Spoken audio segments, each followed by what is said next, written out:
Air force academy all India rank 3। All India rank 3 air force academy. Indian military academy all India rank 14। Indian military academy IMA all India rank 14। का rank नहीं आया।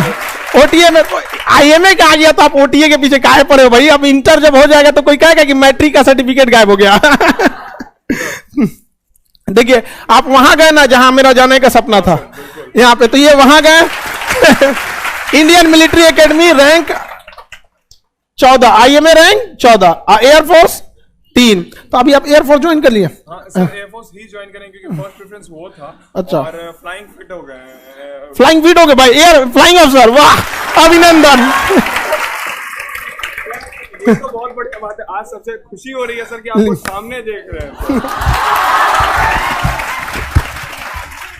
बताइए किसमें कितना rank था IMA? Hi, myself Shubham, UPSC CDSE 1 2022, All India Rank 3, Air Force Academy, All India Rank 14, Indian Military Academy। और मैं sir के पहले बैच का जो ऑनलाइन आया था 2020 के सितंबर में, पॉलिटी का और ज्योग्राफी का उसका स्पेसिफिक स्टूडेंट हूं। और मैंने भी ना एग्जाम फोकस तैयारी नहीं की थी, मैंने सिर्फ ज्ञान लेने के लिए सर का बैच लिया था कि ज्ञान तो मिलेगा। और वही ज्ञान का नतीजा रहा कि पिछली बार भी परीक्षा में उत्तीर्ण हुआ था लेकिन SSB क्लियर नहीं हुआ था, परंतु इस बार क्लियर हो गया। और सर से हमेशा YouTube पे मोटिवेशन और करंट अफेयर्स, आप लोग सब जानते ही हैं सर का ज्ञान क्या है, तो वही है हमारा। आप एयरफोर्स ज्वाइन कर रहे हैं? हाँ sir, flying officer. Preference sir, love तो हमेशा OTA ऑलिव ग्रीन है सर, इंडियन मिलिट्री एकेडमी, लेकिन फर्स्ट प्रेफरेंस वो था तो वही मिलेगा सर। राफेल आ गया।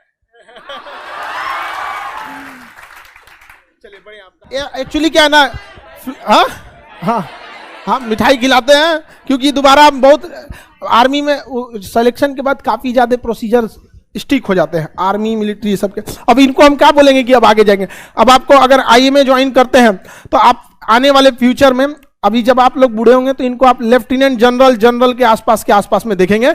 ये सेना के जिस एज में ये गए हैं, देश के कम से कम इनके ऊपर एक बड़ी जिम्मेदारी होगी आने वाले, जो भी इस एज में जाते हैं लोग, एक यंग एज में। हालांकि अगर आप एयरफोर्स में गए, आप फ्लाइंग उसमें कैटेगरी में हो गए, फ्लाइंग फिट पूरी इंडिया में सबसे टफ मेडिकल अगर किसी का होता है, देखो मेडिकल तो आर्मी का NDA और CDS में टफ होता ही है, हमसे कौन पूछेगा तूने, हम वही में से छट के आ रहे हैं।